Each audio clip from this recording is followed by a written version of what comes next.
Salamat! Kumusta pamilya?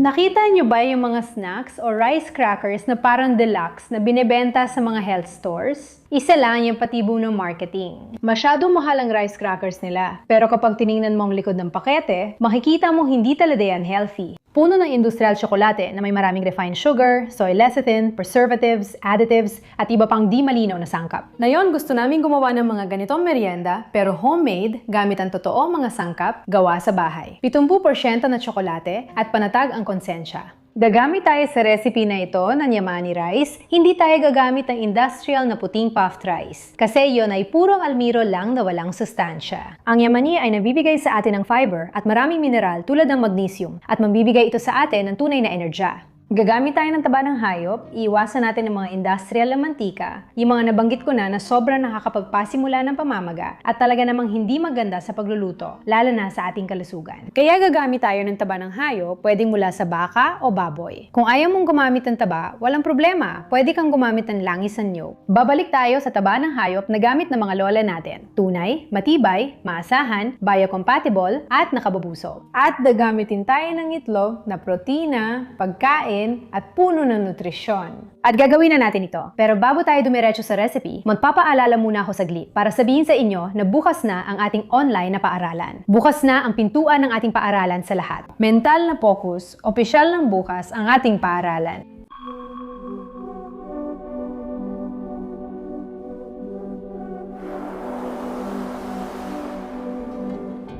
Marami nagtatanong sa akin, Dana, ano ang gagawin natin? Gaano katagal ang paaralan? Ang Acero ay hindi kurso na may simula at katapusan, kundi buwan na may espasyo para sa pagsasanay. Ikwento ko rin kung paano tayo magsisimula dahil napakaganda nito. Mag-focus tayo sa kalusugan, pisikal at emosyonal na paggaling at kasaganaan. Pagtutuunan natin ang lahat na ito gamit palagi ang dalawa nating pangunahing kasangkapan. Teknolohiya ng Merkaba at neuroplasticity sa neuroscience. Transformasyon. Gusto kong gawing madali para sa lahat ang hakbang na ito. Para makapag-enroll, pumunta lang sa link na nasa description o unang nakapin na komento at i-click ito. Bisitahin ang website, pumili ng plano at instant ang access. Malinaw lahat. Ang paaralan nito ay isang lugar para matigilan natin ang pag-uulit ng mga pattern na nakaraan at magsimula tayo magdisenyo ng buhay na nararapat para sa atin. Masaya akong tanggapin kayo, mabasa ang mensahe ninyo sa komunidad at magsimula tayo magsanay ng sama-sama. Sige, kaya wag na nating patagalin pa. Pumunta na kayo sa link at makikita-kita tayo sa Zona Zero. Ang unang gagawin natin ay banlawan ang bigas at ibabad ito sa tubig na may isang kutsara ng kalamansi sa loob ng 24 na oras. Pakukuluan natin ito para maluto. Pero syempre, salain muna natin ito. Ilalagay natin ito sa kaserola para lutuin. O ayan, luto na ang kanin dito. Ngayon, magtutusta tayo ng 70 gramo ng mga buto ng linga o anim na kutsarang malalaki. Dapat tayong mag-ingat na huwag masunog ang mga buto. Kapag naging kulay ginto na, ibig sabihin luto na ito. Mahina lang ang apoy na ginamit ko dahil mabilis uminat ang mga kawaling ito. Ngayon, handa na ang mga buto. Idadagdag na natin sila sa niluto nating kanin. Magdadagdag tayo ng 1 kutsarang mantika ng hayop.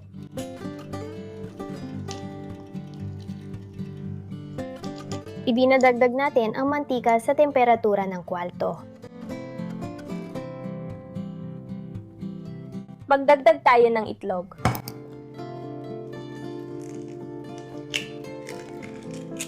Buksan muna natin dito para makita kung maayos bago idagdag. Haluin ng kaunti. At idagdag natin ito. At magdadagdag tayo ng 1 kutsarita ng asin dagat. Ngayon, pagsasamahin natin lahat.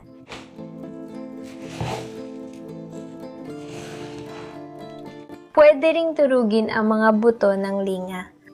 Ngayon, imimix natin ito. Handa na ito. At ngayon, ilalagay na natin ang lahat ng cookies sa isang baking tray. Una, lalagyan ko muna ng kaunting mantika para hindi dumikit. Para gumawa ng cookies, gagamitin ko ang hulmahan. Kung wala, pwede ninyong gamitin ang kamay o parisukat na hulmahan. Kung ano man ang meron kayo sa bahay at komportable kayong gamitin, kukuha tayo ng isang kutsara ng mixture. Ilalagay natin ito sa hulmahan. Ayan, ngayon pipisain natin ito.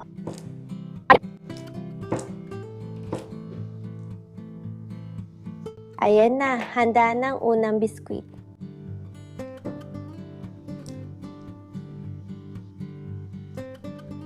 Ngayon, ilalagay natin ito sa oven sa pinakamababang init 120 hanggang 150 degrees. Pagkalipas ng 15 minuto, sisilipin natin sila.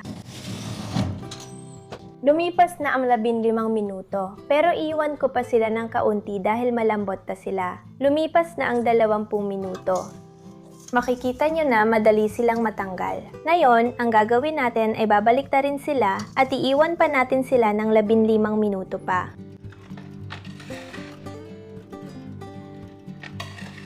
Ginagawa natin ito para maging malutong sila sa magkabilang panig. Ngayon, handa na talaga sila.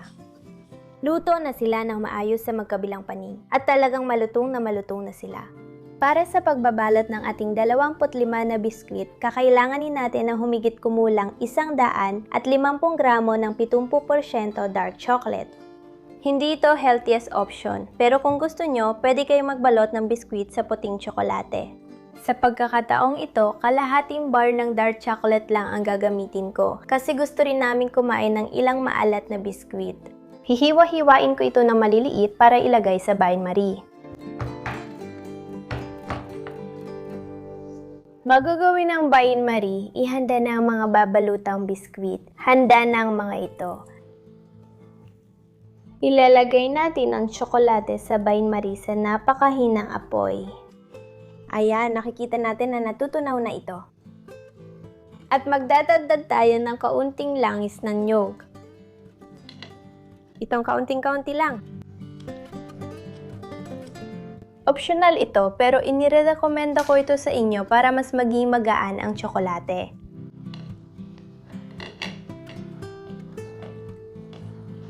Sige, ngayon ay handa na ito. Tunaw na ang lahat. Isasawsaw na natin ang unang biskwit. Ilalagay ko ito para sa kanya. At pagkatapos, kukunin ko ito gamit ang maliit na sipit na ganito para sa yelo.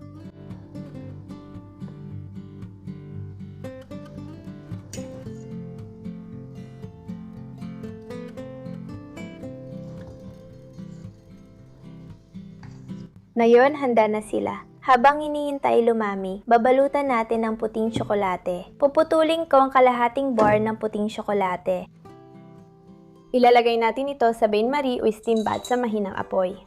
Sa puting tsokolate, kailangan ng maraming pasensya at pag-iingat dahil mas matagal itong matunaw. Pero maaari ring itong masunog agad, kaya kailangan talagang magbantay. Dadagdag ako ng konting langis ng niyog. At ngayon, ang gagawin ko ay aalisin ito sa tubig. Kapag natunaw na ito, nagiging parang paste ito. Kaya magdadagdag pa ako ng kaunting langis ng niyog para mas magaan kapag nilagay sa mga biskwit. Hindi ito nagiging likido tulad ng dark chocolate.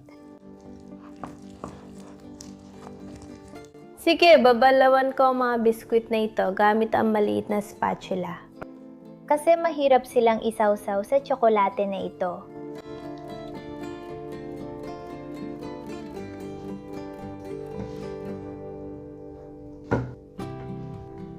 Sige, at dito, tapos na silang lahat at napakaganda ng kinalabasan. Malutong at puno ng tsokolate.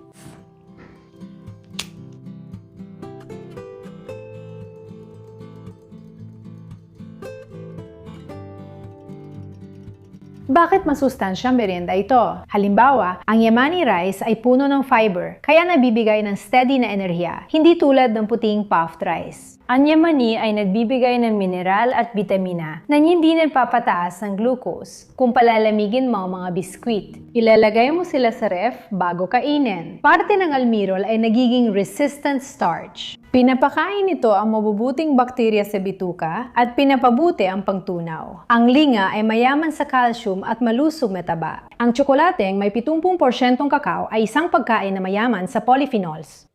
Mga antioxidant na nagpapabuti ng mood at nagpoprotekta sa puso. Sa pagdamit ng kakao, 70 na iiwasan natin ang biglang pagtaas ng asukal. Nadulot ng mga candy na binibili natin sa tindahan. Kailan at paano ito kainin? Mainam ito bilang isang maingat na panghimagas. Halimbawa, pagkatapos ng tanghalian. O para sa pagnanasa tuwing hapon. Isa o dalawa sa mga biskwit na ito ay sapat na. Mapapalagay ang iyong pakiramdam na busog ka na. Maiiwasan mo rin ang tuloy-tuloy na pagmimerienda. Nabibigyan mo ang sarili mo ng masustansyang kasiyahan. Pamilya, kung nagustuhan ninyong matamis na bersyon at gusto niyo rin ibahagi namin ang maalat na may keso at pampalasa na masarap at parang merienda, i-comment lang ang sagot niyo at sa susunod na video, gagawin namin ito. Kahit may ideya na kami, babasahin pa rin namin ang inyong sagot. Kapag maraming komento, dadaling ko ang reseta na ito sa inyo. Kung wala, ang sorpresa namin ay para sa susunod na video na may keso rin. Kung mahalaga at nagustuhan mo ang video, bigyan mo ako ng thumbs up. Pwede kang mag-subscribe sa channel at higit sa lahat, i-share mo ito sa mga taong sa tingin mo ay makikinabang dito. Ang pangalan ko ay Dana Aguilar. Kung nais mong mas palalimin ang koneksyon sa iyong isipan, katawan at espiritu, inaanyayahan kita sa isa ko pang channel, Portal Koherensia. Iiwanan kita ng card dito para mapuntahan mo ang channel na yon at malaman kung tungkol saan ito. At dahil nabanggit ko ang eskwelahang binuksan namin sa isa ko pang channel, Portal Koherensia, mag-iiwan ako ng maikling video dito. Para sa mga naging interesado, mas lalo niyong malalaman kung tungkol saan ito. At hanggang sa muli, paalam. Paalam!